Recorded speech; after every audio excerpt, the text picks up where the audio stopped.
This podcast contains discussions on sexual misconduct. Topics such as sexual exploitation, abuse, and harassment may be discussed. Listener discretion is advised.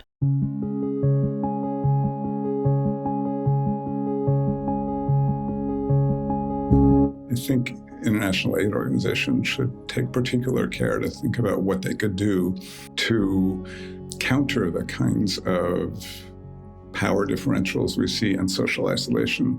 In this episode, I speak to Frank Dobbin, a Harvard sociologist who is researching workplace harassment and organizational behavior. So you have men who think of themselves as the good guys, who think harassment's been exaggerated, who think it's not really a big deal. And there are a lot of surveys that show that this is what many men think after harassment training. This is the #NoExcuse podcast, discussing the challenges and complexities and potential solutions in preventing and responding to sexual exploitation, abuse, and harassment in the aid sector. Through interviews with victims and survivors, experts, aid workers, artists, and leaders.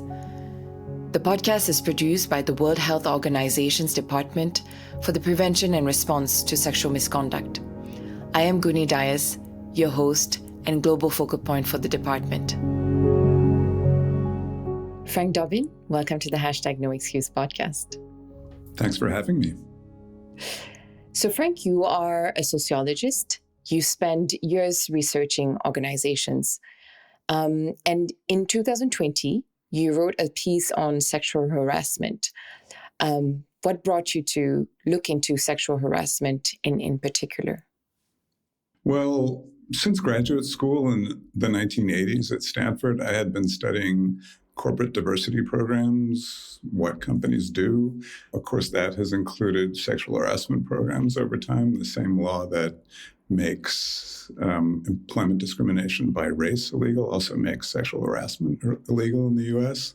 Maybe 20 years ago, I transitioned from studying what companies do to focusing on what works and what doesn't work, partly because I was just frustrated by the fact that most of the things that companies were doing, we already had some kind of evidence about by the early 2000s that they probably were not working or were even backfiring. And so to me, it's important to figure out of the things we're trying to do, what actually works, what doesn't, and try to encourage organizations to use the things that work rather than the things that don't.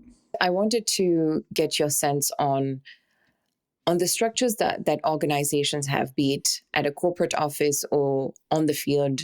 What are some of the things that shape sexual misconduct?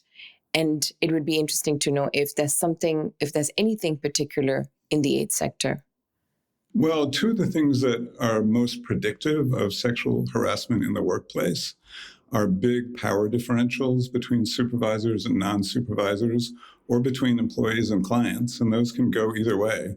For example, in a restaurant setting, if you have high-profile clients and very unpowerful staff, you may get a lot of harassment between the clients and the staff, but often it goes the other way between staff and clients. So that's something that's common in international aid organizations, big power differentials, both between the core staff and then people working in the field, who are often from countries that are receiving aid, and between people in the field and the clients of aid organizations. So big power differentials at a couple of different levels. And then the other thing that really is predictive is isolation from the chain of command.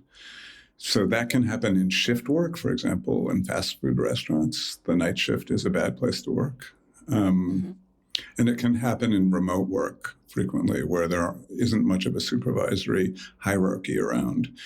And that's also very common in international aid organizations. So I think, unfortunately, international aid organizations are usually staffed by people who come to their work through wanting to do good in the world. But of course, we have good evidence that people of all different political stripes and all different moral leanings can end up engaging in sexual harassment. So I think it's not entirely surprising. I know that when the WHO and Oxfam got called out for pretty high levels of harassment in recent years. A lot of people were very surprised, but I don't really think we should be surprised. And I think international aid organizations should take particular care to think about what they could do to counter the kinds of power differentials we see in social isolation.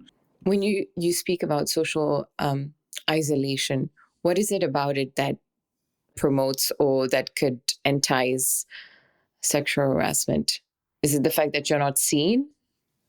I think it is largely the fact that you're not seen and there's no accountability often for people. So whether it's being a manager in a fast food restaurant late at night where you're there with only one other person Right. staffing the cash register, or whether you're in the field office of an international aid organization and you have only 2 people working for you there and a bunch of clients who are in low power situations. Right. And it's just a situation that's ripe for harassment, unfortunately.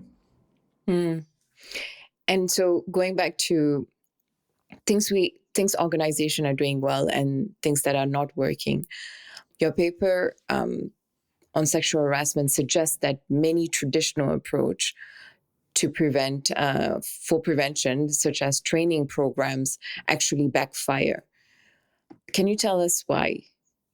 Well, there are training programs that have been more effective, some more effective than others. But the typical training program is mandatory. And it starts with describing where the line is, what is sexual harassment.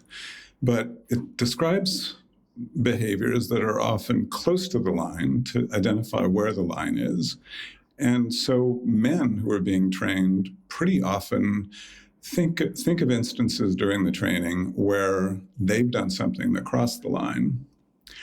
And if not themselves, they'll think of their friends or coworkers who've done things that cross the line, but maybe weren't done with ill intent, maybe were done in a joking way or something.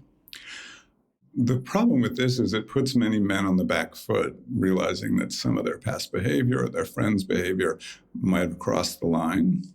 And this can lead to what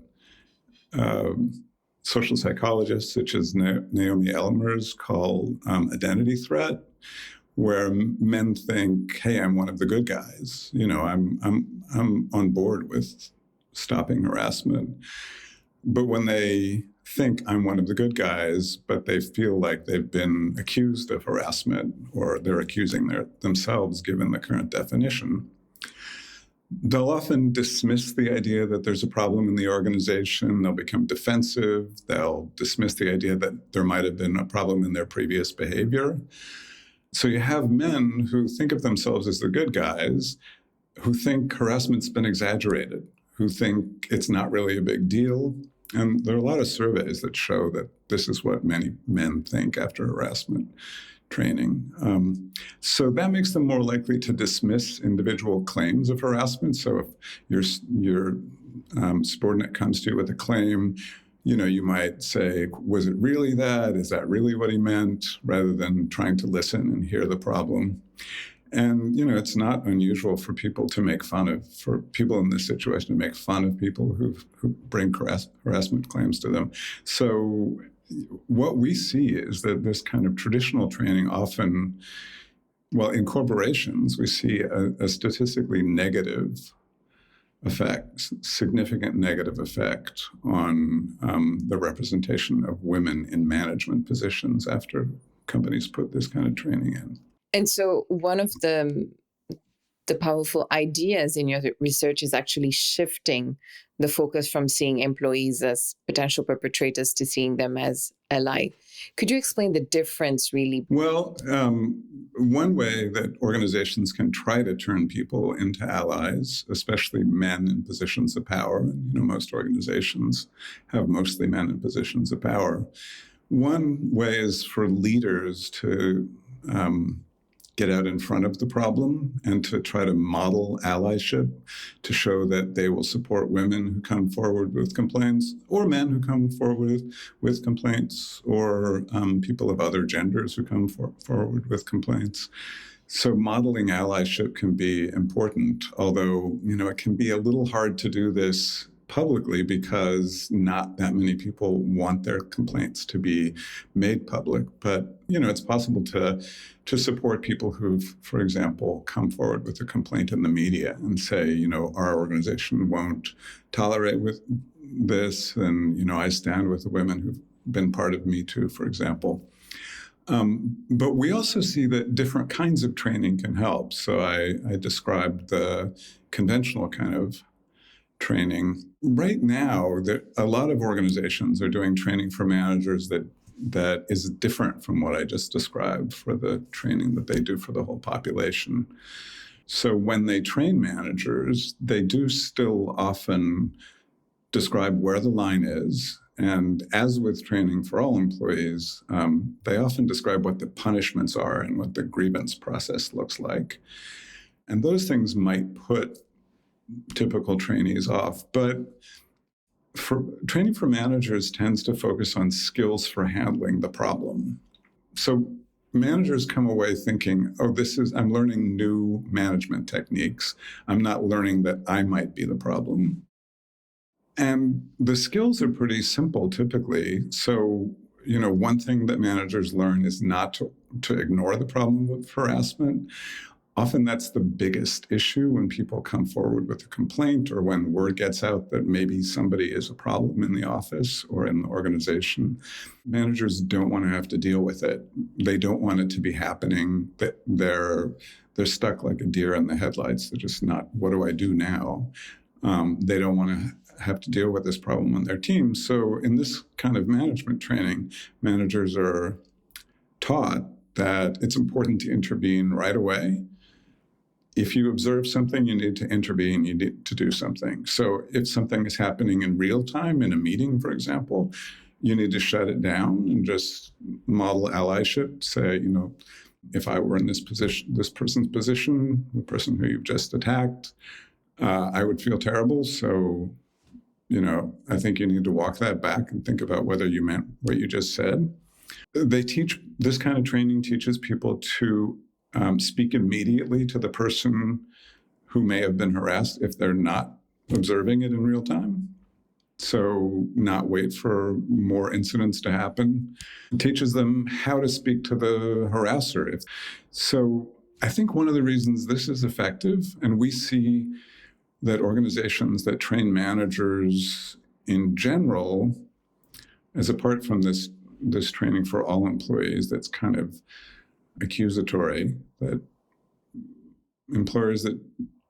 corporations that train managers in this way see significant increases in women in management. So there's a lot of research now that's been done on university campuses and in military units about bystander intervention training. And there are a lot of people who've talked about bystander intervention training for years. And often in these trainings, people are practicing what they would do in a certain situation where they feel somebody's at risk of experiencing harassment. In both college campuses and military units, this has proven quite effective at reducing the incidence of harassment, and in particular at getting people to stand up and say something and do something, and not to think, maybe that's not really going in that direction, or I shouldn't intervene, it's none of my business. And the people who go through this kind of training feel very good about the training. They don't feel like they've been targeted, like they've been inappropriately blamed for past actions that they don't think really would have constituted harassment. Right. Then this brings me to the next point, which is reporting and grievances, which is a sticky issue. But what are your thoughts on mandatory reporting? Well, I think mandatory reporting has been challenging for organizations to implement.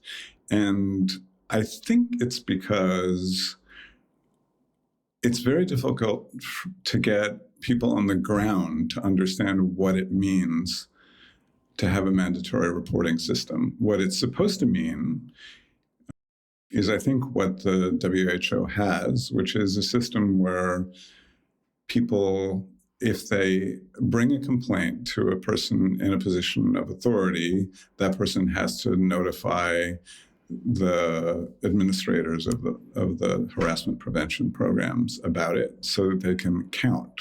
Essentially, they can track whether there are people who are systematically harassing others and try to do something about it. There's a lot of research now on alternative ways to handle these problems.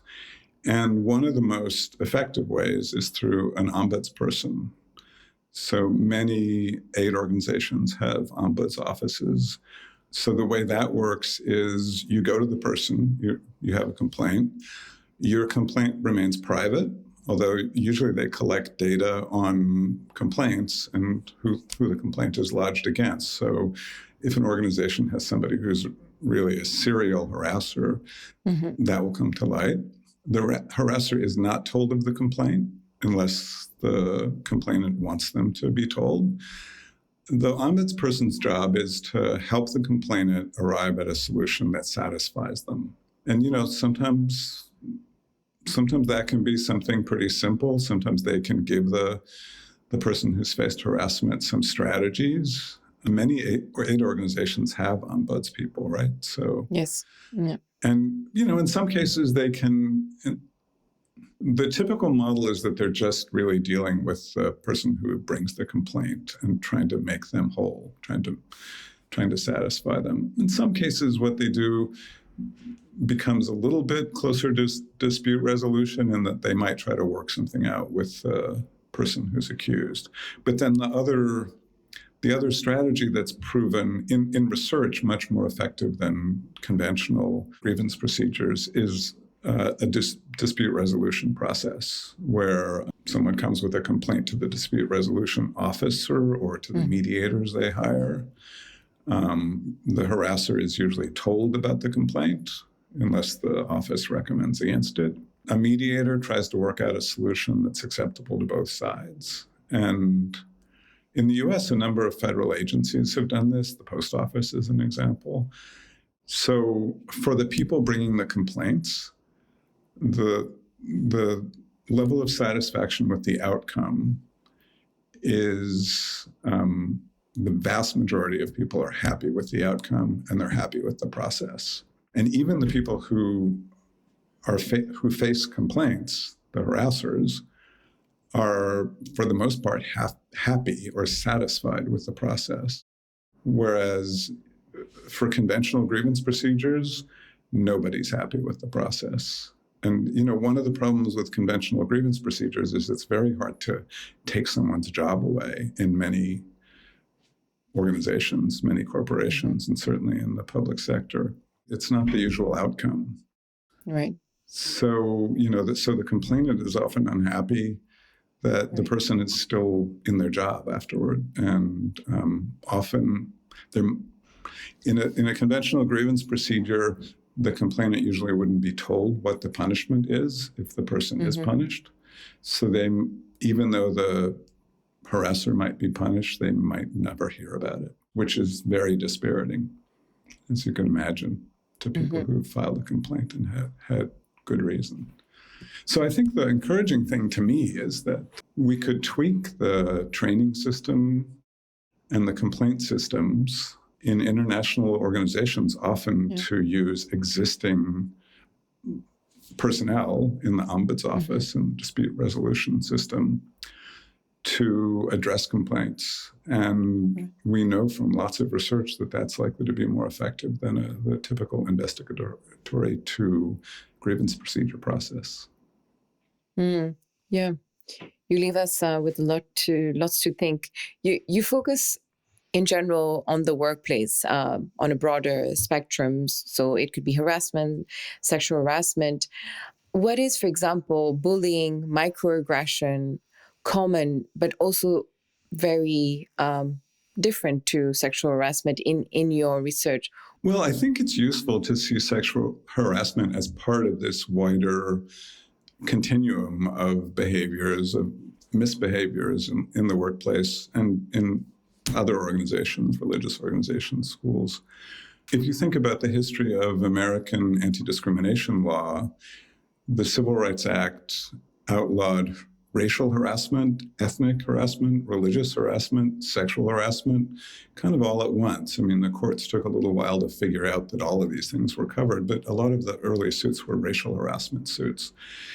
Whether you're talking about bullying, microaggressions, macroaggressions, sexual harassment, all of these things are really about power. We know that power differentials and the exercise of power is, as feminists told us long ago, including Catherine McKinnon, this is about power, it's not about sex.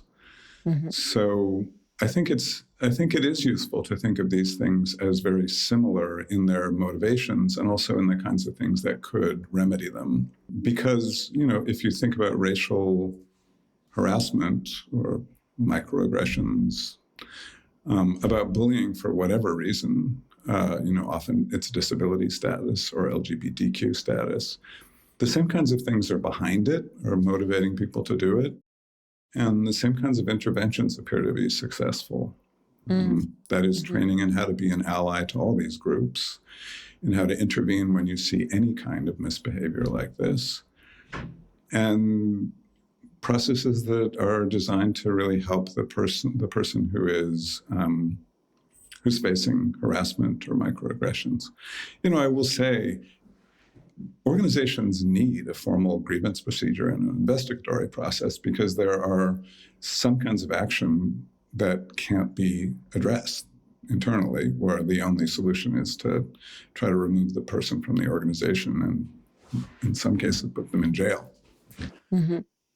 But for most of the complaints that come, whether it's microaggressions or bullying or harassment, these other mechanisms appear to be more successful at achieving success in the eyes of the person who has been mistreated. At the heart of what you studied, it seems like it's a lot like culture change. It sounds like culture change is the key component. For people listening today, what can they do as individuals, managers, or leaders to help create a workplace where there is a culture free of harassment? I think one of the problems with harassment and these other kinds of bad behavior is that often they're not talked about openly in organizations. And then, people are afraid to talk about them because their leaders aren't talking about them. And, of course, leaders often have a lot of things going on, so this may not be top of mind. But it's important to understand, I think, that a lot of women who leave their jobs are leaving because they've been harassed. And, something like a quarter of women in the United States are harassed every year at work. Over the course of several years, a woman is pretty likely to be harassed by somebody at work. Mm-hmm. So, and statistics for other countries don't really look any better. And harassment is the main reason that people leave their jobs. So are microaggressions and bullying. These are kind of all of a piece. So I think it's important for leaders to think about this as a key management problem, because it's really one of the keys to retention of your best staff is to make sure that the environment is positive for everybody and that you're trying to turn everyone on the staff into an ally who will stand by people who are facing bullying, harassment, microaggressions. Thank you. Thank you for your wisdom and pushing us to think differently and potentially operate differently. Thank you for taking the time. My pleasure. Thank you for listening. If you have any feedback or questions, feel free to reach out to us to prs EAH at who.int. Until the next time, goodbye.